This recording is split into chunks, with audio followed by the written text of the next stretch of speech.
Thank you very, very much. I want to thank ALEC profusely for this award. This is certainly one of the highlights of my professional life. ALEC is a wonderful organization, and it has been revitalized and is moving forward under the great leadership of Alan Smith. I think we should commend Alan for his leadership.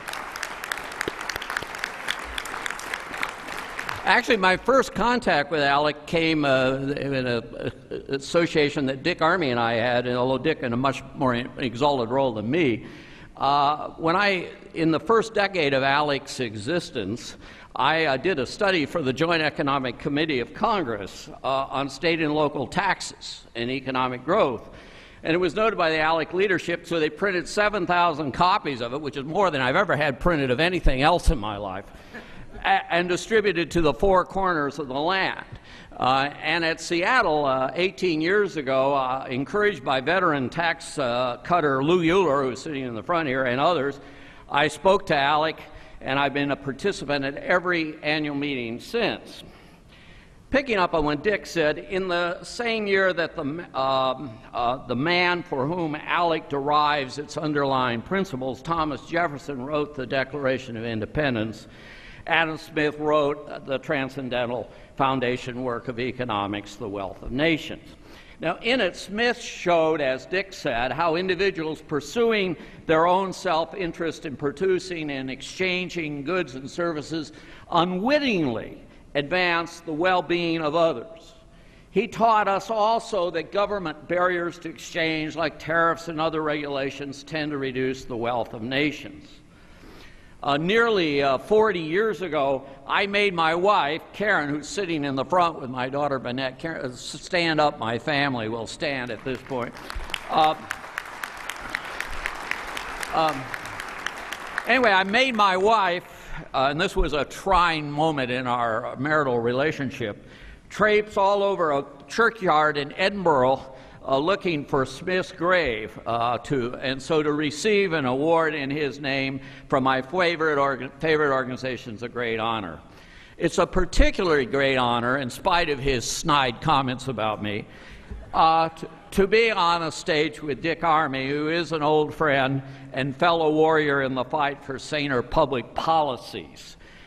From his beginnings in North Dakota in 1940, Dick has become a true American hero that has not been given adequate, proper recognition.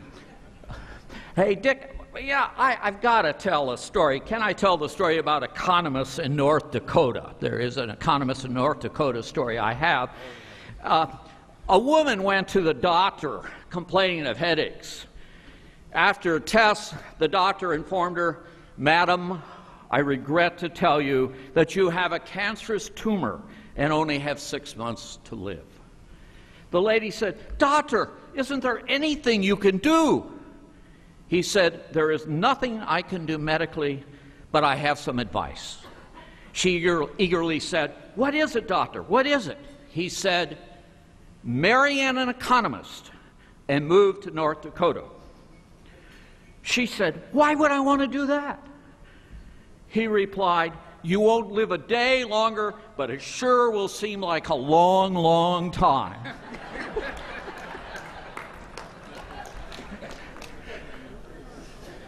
Ronald Reagan and Margaret Thatcher successfully questioned the excesses of the modern welfare state in the 1980s. And Dick Armey, as much as any other single individual, advanced that cause in the 1990s with the Contract for America and other great moves. Dick was also an academic economist who more than a decade ago presented something called which I call the Army curve, and he does too, frankly, which in a single graph displays what ALEC is all about and what our mission must be. The curve shows the relationship between the size of government and the size of the economy.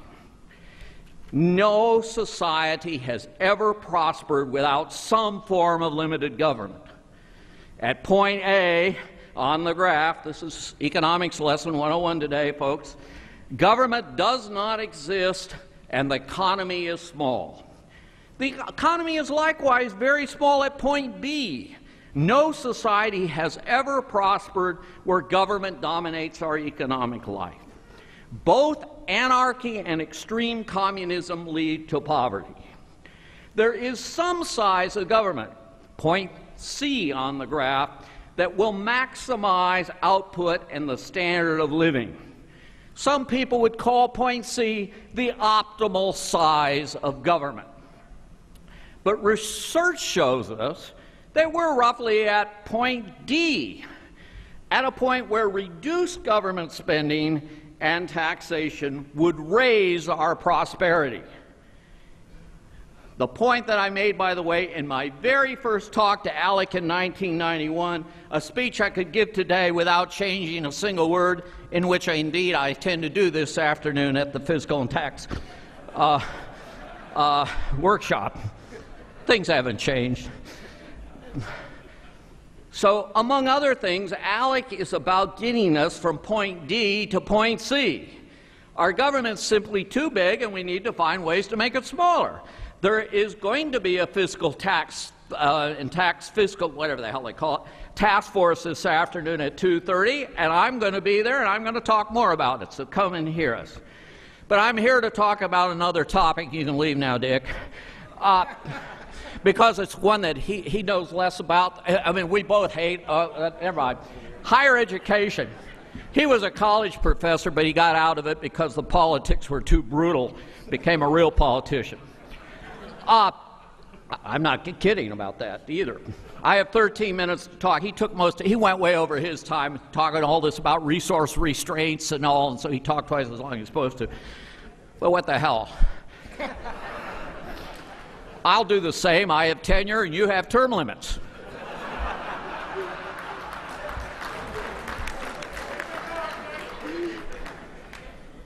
By the way, we're going to have a dynamite discussion later on today at 11 o'clock at a higher education workshop that I am moderating that I welcome you all to attend. I'm going to do two things now in my remaining time.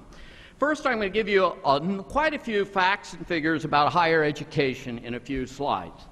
Then I'm going to tell you how I, with the help of many others, including legislators like you, have been able to rip off taxpayers for 43 years. Now some quick facts. The first slide shows that average tuition levels in the United States. And it shows that over the 30 years from 1976 to 2006, tuition fees at public four-year schools have roughly tripled after correcting for inflation. Now, as this next slide shows, over time, revenues and thus spending per student have increased enormously, even after adjusting for inflation. And then there's a slide for Texas, which shows that state appropriations have stayed fairly constant over time per student, but other sources of revenue have grown to pay the increased costs, including tuition, research grants, endowments, etc. And the results similar for other states. Costs per student are dramatically higher at not-for-profit schools, both public and private, than at the for-profit universities like the University of Phoenix. And a small minority of college spending actually goes for instruction.